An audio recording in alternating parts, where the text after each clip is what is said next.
Good afternoon, everyone, and thank you all for being here this afternoon. I know it's a Sunday, taking the time away from your family, and some of you are watching football and everything, but I thought it was very important that I addressed a lot of things that's out there regarding the rally and tally for tomorrow, that's scheduled for tomorrow. The first thing I will say is that Polk County Public School System, we were prepared for 600. We have been planning since November, and we have worked with our sub-provider to make sure that we had classes of 600 after we spoke with our union president of how many possible people that they thought would board their buses at that time. So we were prepared. The sub-provider was prepared. They actually had it covered at 600, a little bit over 600. They offered incentives to those subs to ensure that they were there in the classroom so that those teachers that were going to take part in the rally and tally on Monday that had RSVP for the bus would be able to do that, and we had their classrooms covered, making sure that we took care of our children as our parents sent them to school to us. What happened after we returned from break, the numbers actually skyrocketed to where they doubled within a couple of days. That left us at a point to where we had to figure out within just a matter of days, how do we cover an additional 1,000 positions for our teachers that are going to the rally on tally on Monday. And what we did was, at that point, we looked at all of our district staff, deploying every district staff that we had into our schools to be sure that we had those positions covered. As the numbers continued to move forward and increase, there was not an idea that we were going to be able to cover every single one. Yes, I know safety and security was always at the forefront. We had already spoken with the Sheriff's Office regarding what do we do to ensure safety and security of our campuses. At that time, the Sheriff was providing additional support for our campuses for safety and security. But as the numbers rose, then it came about that possibility of putting those individual deputies in the classrooms to help provide instruction. One of the things I wanted to make sure was that as we were deploying people from the district staff, looking at putting some of the sheriff's deputies in the classrooms to provide instruction, I wanted to ensure that those positions, they were able to go into those classrooms. So as the numbers continued to skyrocket, and as I worked with the officials with the guidance on how do we increase our plan to cover the numbers, not only from doubling, they began to triple at one point, what do we, so that we can have our classrooms covered, and ensuring that we're putting people in the classroom without the certification. And that was the conference call, well, sorry, not a conference call, that was a call that the Chancellor and I had that conversation regarding ensuring that we had people in those classrooms for our students. The letter that came out Friday, which was a letter that was not actually issued by me, the letter was not requested from me. I would never threaten any of my teachers and any of my staff. I am a pro-education person. I love all my teachers, all my staff. I merely wanted to make sure after we got that letter, and it was late Friday, I merely wanted to make sure that our staff understood what that letter was. We were advised to send it, and it was sent. If it was sent and many people took that as a threat, that was not a threat from me. It was only providing information about the law. As many of our teachers have actually said back to some of my staff and myself, they were not aware of the law. That was information to provide them regarding the law. That was not a threat from me. And that was the Florida Statute 447.201. What I would say was, a lot of people ask, can you close schools? Why can't you close schools? Why don't you close schools? We had it covered prior to going into the winter break, so we were okay with that.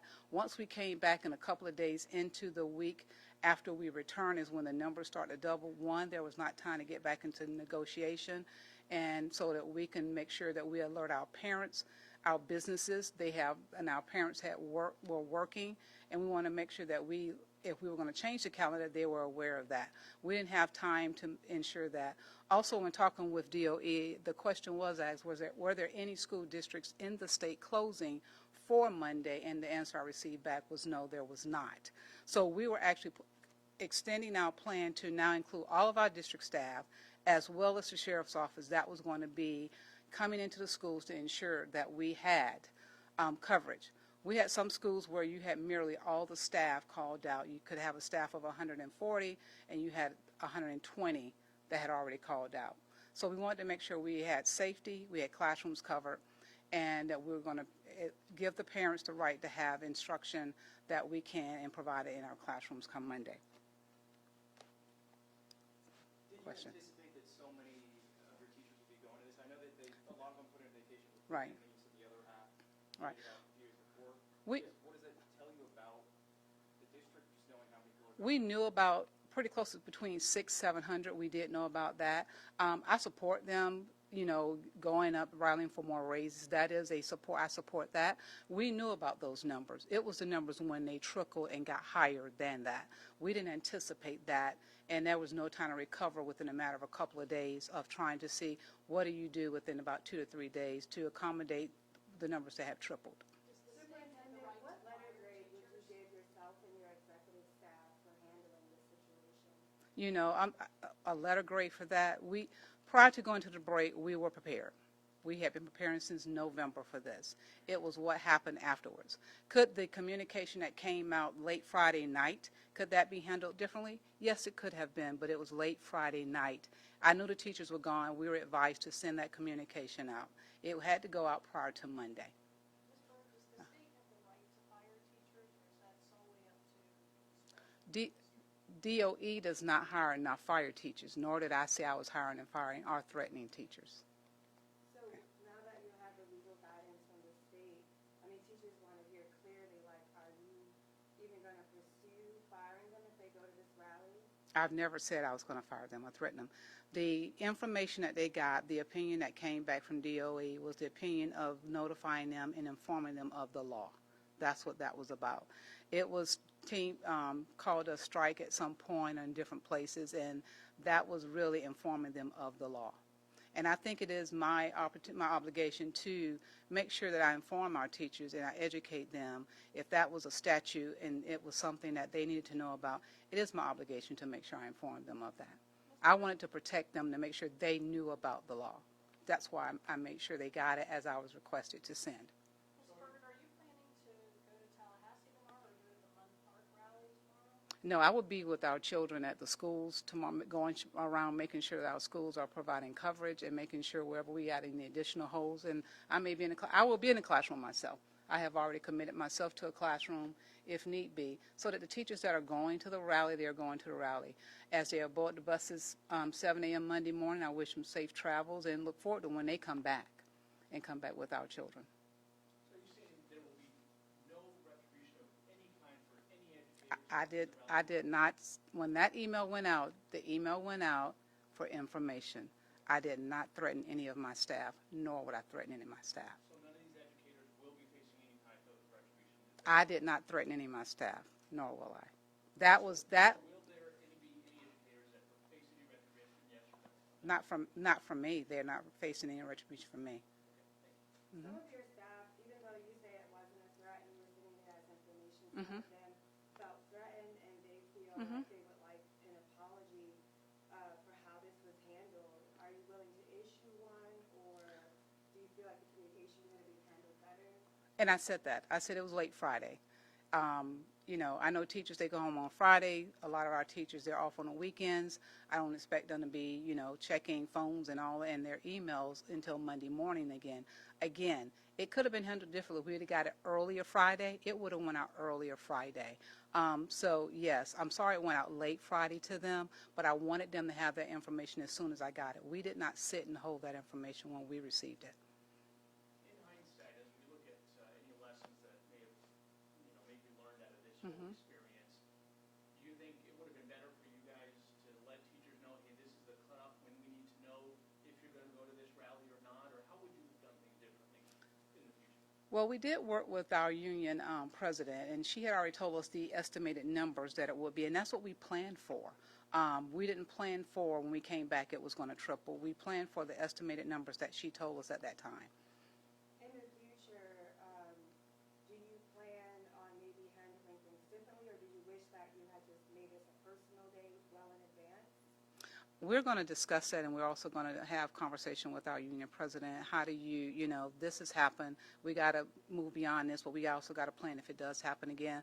But that takes just more than myself planning. It's going to take with the union. We have a calendar, and that's going to be the calendar committee as we set our calendar as well, looking at those days. For parents who've just seen this A lot of them are confused, some are frustrated. What's your message to parents? Parents, we will be having school. We have to have so many instructional time by law. As you know, we've already been forgiven our storm days for instructional hours. So we have to make sure, in order for our students to have the proper credits awarded to them at the end of the year, they have the seat time. So we will be having school. I can tell you that we are having our classrooms. Principals had, plans made. So we're looking at that. We have plans already made. We have additional staff that will be in schools tomorrow, as well as the sheriff. He has, I believe it's 30 deputies that's coming in. He'll explain it a little bit more, not just the safety side, but they're going to be in the classroom to give that experience as well. What's your response to the petition on change.org where there's lots of comments and thousands of signatures and they're asking for your termination? Stephanie, my goal right now is let's get in school on Monday. And let's provide, the quality education, or let's provide an experience for students on Monday that we can. Okay. Do you regret sending that email out on Friday? Do I regret sending the email?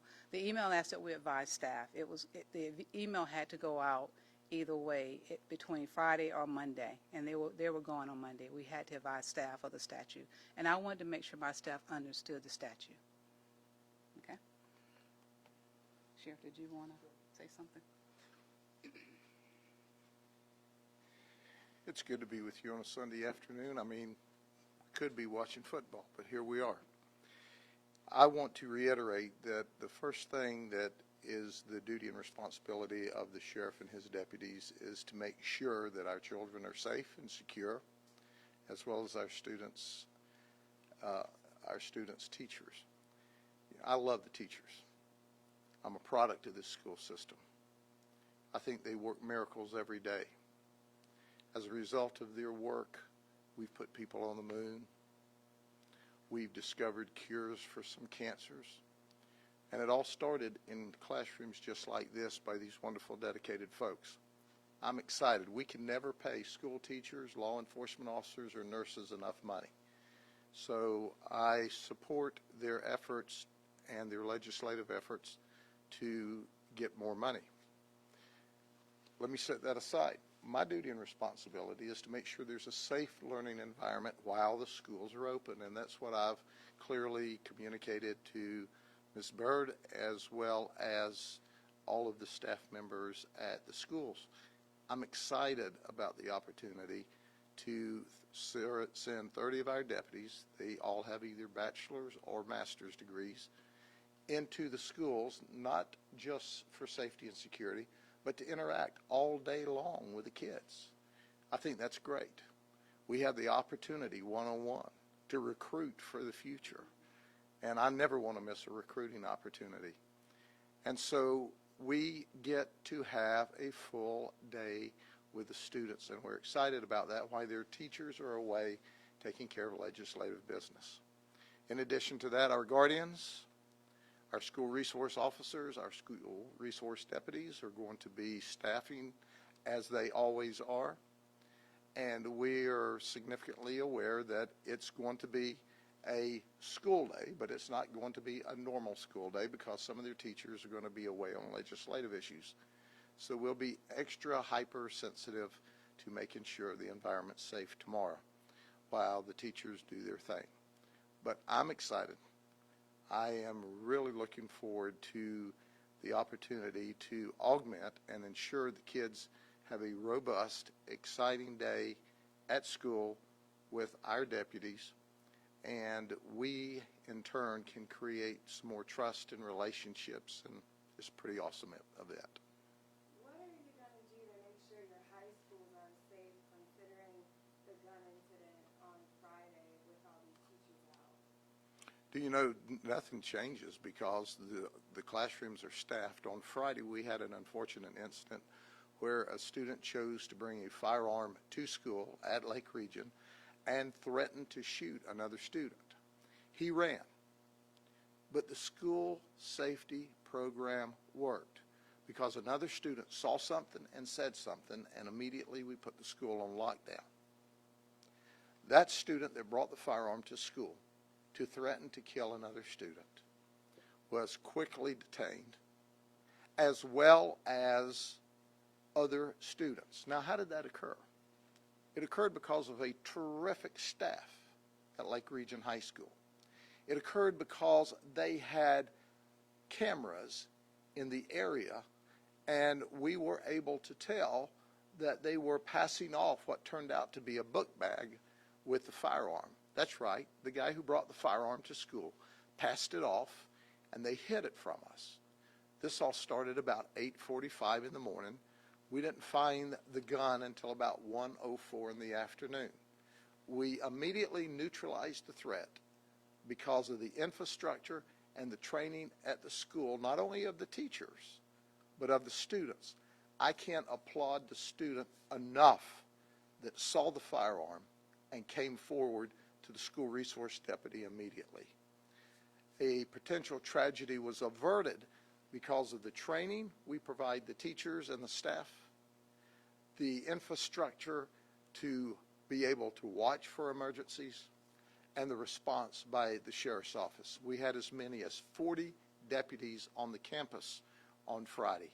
So we're really excited to tell you that the system worked. Should the student have brought the gun on campus? No. But he's being held accountable. He's locked up in juvenile detention, as are the other students that were in possession of the firearm while they tried to hide it from us. So they weren't successful. They're being held accountable for serious felonies, and our victim is safe. So at the end of the day, the system worked, and we're proud of that. So on Monday, are you going to have like Nothing changes. Nothing changes on Monday. It's a school day. We're going to have our security in place that we always have in place. We're going to have students in classrooms, and it's going to be a good school day. It's going to be an exciting school day for my 30 deputies that get to interact in the classrooms that they're assigned by the school administration. But nothing's different.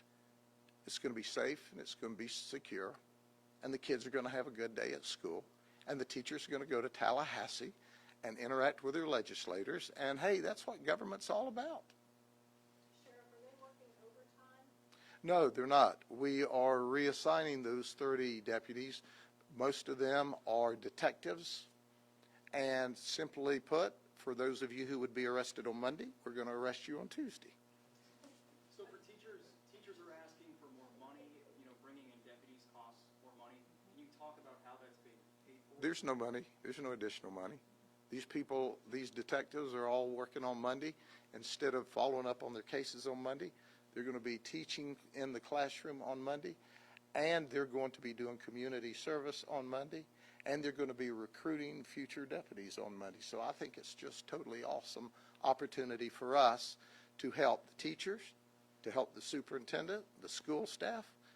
I think it's great from our benefit. Anytime we can help the community, anytime we can create a greater, more safe environment, anytime we can have a learning experience, it's good for our deputies to be able to interact in those classrooms so they can go back and talk to their colleagues and understand the teachers' perspectives. The teachers have a difficult job, and you know what? They work miracles every day. I'm proud of our teachers and our staff, so I take this as one more opportunity of a life lesson and to support our teachers and our school staff. And Sheriff, I want to make sure I understand this. These detectives will actually be teaching these elementary school classrooms, and what's the age range? Is it kindergartners or? Attackers? You said attackers. These attackers will be teaching. Detectives. Deputies. It's been a long day. I've had those days. 30 deputies have been designated to help in the classroom if there's a classroom vacancy. I understand the 30 of them have already been designated. So yes, so we'll be able to have interaction with the students, the children, if you will. And at the end of the day, whenever this is over with, the children will have had a whole day to spend with a deputy in a uniform. And we've had an opportunity to meet new friends tomorrow. And also, you said the 30 detectives. Are there any other extra deputies that you're going to have in the schools, or is it just those 30 detectives? Well, once again, you want me to write this down? so you can see it clearly. Guardians, school resource officers, school resource deputies that are normally there are going to be there. We're going to have 30 additional that are going to help in classrooms scattered throughout different schools. That's also extra security. And obviously, we are making all of our deputies and law enforcement officers aware that some of our teachers are going to go to Tallahassee. But there's going to be staff in those classrooms. So it's not like we are leaving an environment that's not safe. It is going to be a safe environment. We're going to have a school day tomorrow. So everybody take a deep breath. It's government. People are going to talk to their legislators about pay raises, and I support all the money we can give the teachers to teach our children. Because you know what? Nothing's more important in the world to me than my grandchildren, and I want them to have the best teachers with the best pay and the best benefits, because they're the ones that's going to give my grandchildren the opportunity to prosper in the future. It was teachers that gave me the opportunity to prosper. If it wasn't for them in this county, in these schools, I couldn't be standing here before you today. And I might add, they were very patient with me, because I was one of those dudes that, like to, charge mountains, play football, not sit in my seat. So they did a pretty darn good job with me. I guess, Superintendent Byrd, you mentioned in your statement that you worked with some of the police stations as well. But Right. you said those detectives are Right. only going to be in elementary schools. What about the middle school? So our Office of Safe Schools work with the 17 municipalities and their chiefs of police to alert them to make sure that they know that because of the absence that we'll have, to make sure that they had their people in place and that there was an additional need from the 17 municipalities. They did. And I would tell you that we did do plans for our additional staff that's going into school that were not classroom teachers. The district staff did work with plans, but this, all of this just didn't materialize in 1 week. We have been working up to that. And so for our 700 teachers that are boarding the bus, 'cause I believe the number is still right around 700 in the morning, again, I say to them, safe travels. I support them going up, with their rally going up to fight for more money. We do need more money in the classrooms. And I applaud them, and I say, thank you for going up on behalf of Polk County for that. Any more questions?